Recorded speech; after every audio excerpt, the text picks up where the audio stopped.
So hello everyone and welcome to the new lecture of FRB 2.0 जिसमें कि आज हम लोग अपना मॉडर्न हिस्ट्री का अगला टॉपिक करने वाले हैं दैट इज़ बंगाल पार्टीशन यानी कि बंगाल विभाजन। तो स्टार्ट करते हैं। बंगाल पार्टीशन हुआ क्यों था। लेकिन उससे पहले जैसे हमने 1857 रिवोल्ट में देखा कि 1857 रिवोल्ट होने से पहले कुछ छोटे छोटे रीजनल रिवोल्ट्स हुए। जिस तरह हमने इंडियन नेशनल कांग्रेस में देखा कि वो फॉर्म होने से पहले कुछ छोटी छोटी पार्टीज़ बनी, उसी तरह हम देखते हैं सबसे पहले बंगाल पार्टीशन जिसके लिए कर्जन रिस्पॉन्सिबल माना जाता है, जो उसी समय गवर्नर जनरल था, वॉइस रॉय था। ठीक है, तो उस समय जब वॉइस रॉय था तो उसने कुछ और भी हरकतें करी थी बंगाल पार्टीशन से पहले, जैसे कि कैलकाटा कॉरपोरेशन एक्ट पास किया 1899 में, ऑफिशियल सीक्रेट्स एक्ट 1904 में, इंडियन यूनिवर्सिटीज़ एक्ट 1904 में, और बंगाल पार्टीशन देन फाइनली जाके होता 1905 में। अब हुआ क्यों? तो जो ब्रिटिशर्स ने रीज़न दिया वो था एडमिनिस्ट्रेटिव कन्वीनियंस, यानी प्रशासनिक कारण दिया कि भाई बंगाल इतना बड़ा है कि जहाँ पर 1/4 ऑफ ब्रिटिश इंडिया की पॉपुलेशन रह रही है, तो ये बहुत ही मुश्किल हो रहा है ब्रिटिशर्स को इसको गवर्न करना, उसको एडमिनिस्ट्रेट करना, तो इसलिए हमने इसको डिवाइड कर दिया। ये एक रीज़न ब्रिटिशर्स ने दिया रीज़न। लेकिन मेन रीज़न क्या था, एक्चुअल रीज़न क्या था? To weaken the Bengal which was becoming the nerve centre of the all the nationalist activities. जो भी नेशनलिस्ट एक्टिविटीज़ थी, जो एंटी ब्रिटिश सेंटिमेंट्स थे, मेनली ज़्यादातर वो यहीं से ओरिजिनेट हो रहे थे। तो उन्होंने सोचा इसको वीक करते हैं। कैसे वीक करते हैं? डिवाइड एंड रूल करके वीक करते हैं। तो इसको इस तरह से बांटा कि जो ईस्ट बंगाल है, जो प्रेजेंट बांग्लादेश वाला मेनली क्षेत्र है एंड असम वाला, वहाँ पर मोस्टली थे मुस्लिम्स, और यहाँ वेस्ट बंगाल में थे हिंदूज़। ठीक है, जो ये present Bengal and Bihar and Orissa वाला जो पार्ट है, यहाँ थे हिंदूज़, यहाँ थे आपके कौन, यहाँ पे थे मेनली आपके मुस्लिम्स। तो हिंदू और मुस्लिम लाइन्स में इसको डिवाइड कर दिया। एडमिनिस्ट्रेटिव बिल्कुल ये बहुत बड़ा था और उसको गवर्न करना मुश्किल हो रहा था, लेकिन उनका मेन रीज़न था उसको वीकन कर देना। तो ये इसका अनाउंसमेंट कब होता है बंगाल पार्टीशन का? जुलाई 1905 में, और ये एनफोर्स यानी लागू कब होता है, ये ग्राउंड में उतरता है अक्टूबर 1905 को।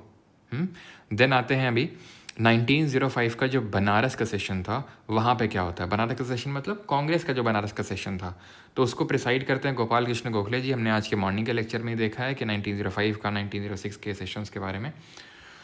तो गोपाल कृष्ण गोखले जी ने इसको प्रिसाइड किया था, और यहाँ पे एंटी पार्टीशन मूवमेंट को अप्रूवल मिला था एंड साथ ही साथ स्वदेशी मूवमेंट को अप्रूवल मिला था। अगला ही सेशन 1906 में जो हुआ था कैलकाटा सेशन, दादा भाई नौरोजी जी ने प्रिसाइड किया था। रिकॉल करो इनके बारे में हमने क्या क्या पढ़ा है।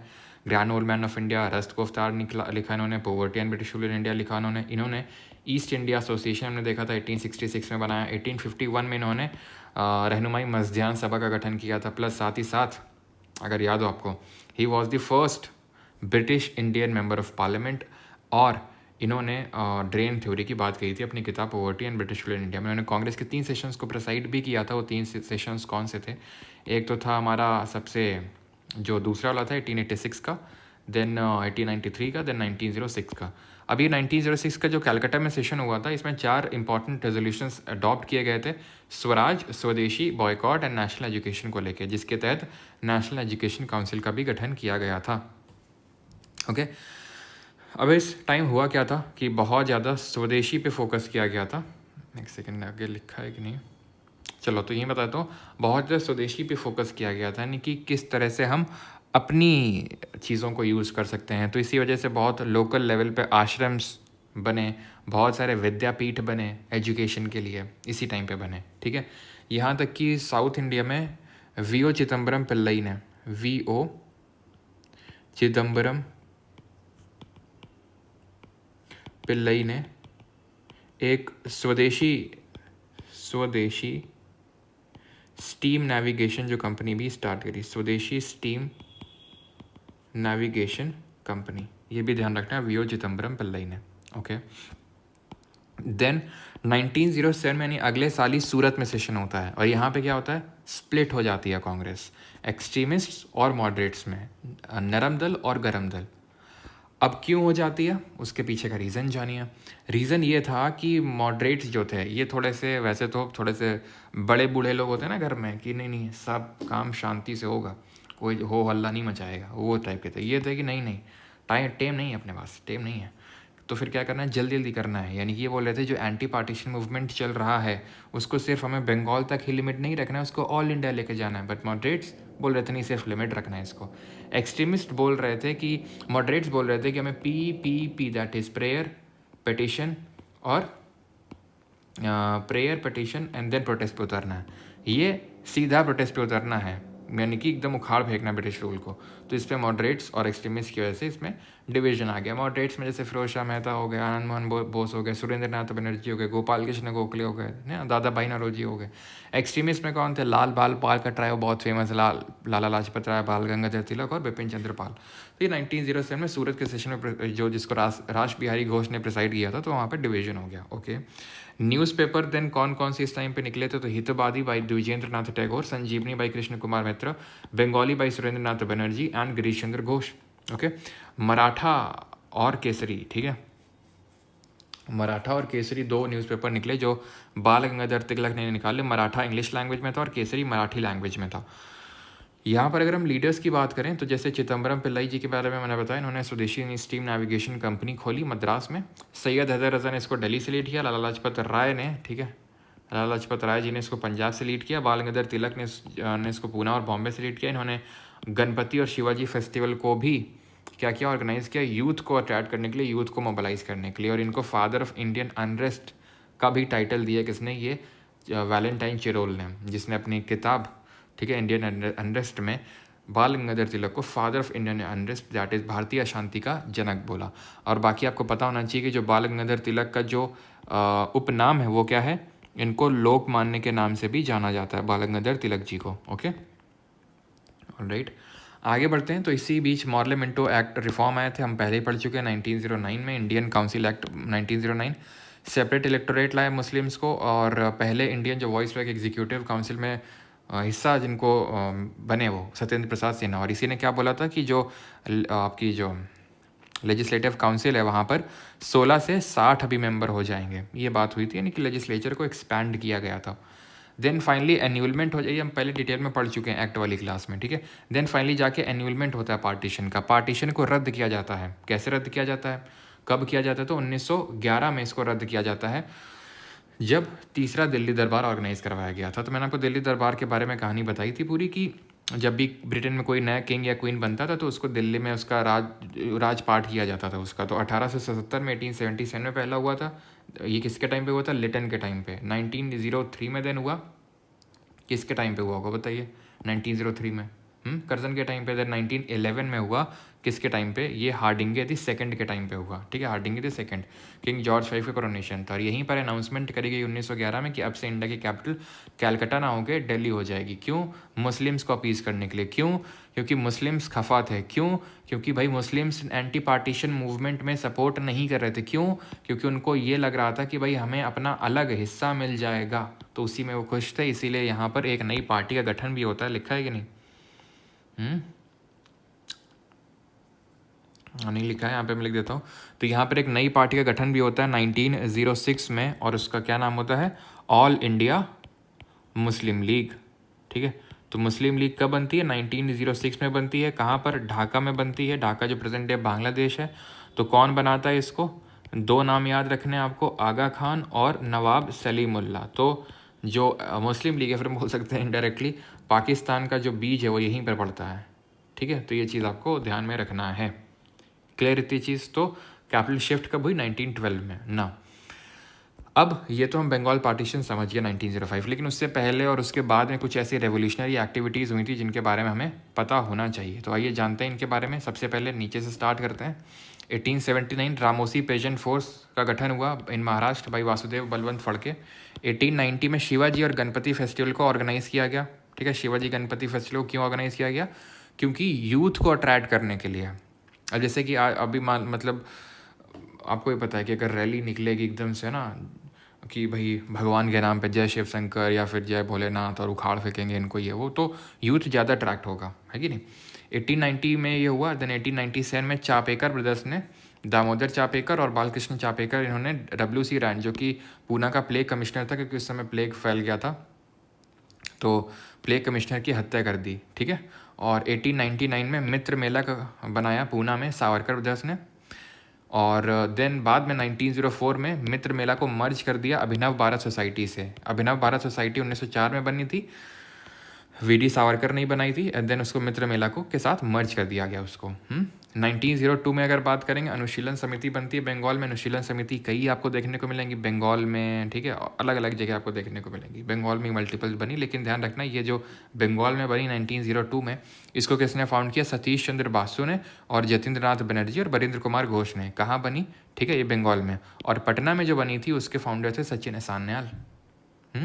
ये ध्यान रहेगा आपको, सचिन सान्याल पटना वाले के थे। 1904 ये मैंने आपको बता दिया। 1905 में बंगाल पार्टीशन के अलावा और क्या हुआ था? इंडियन होम रूल और इंडिया हाउस ये बनाया गया था। ये उल्टा हो गया बेचारा ये। श्याम जी कृष्ण वर्मा ने इसको बनाया था 1905 में। कहाँ बनाया था इसको? इंडिया में नहीं बनाया था, ध्यान रखना, इसको लंदन में बनाया गया था। ध्यान रहेगा आपको ये। 1907 में madam Bhikaiji Cama became the first person to hoist the Indian flag in the foreign soil. तो स्टटगार्ट जर्मनी में इन्होंने क्या किया? उसको झंडा को फहराया। और झंडे को वापस लेके कौन आया था? इंडिया में स्मगल किसने किया था? तो ये किया था, क्या नाम था उनका?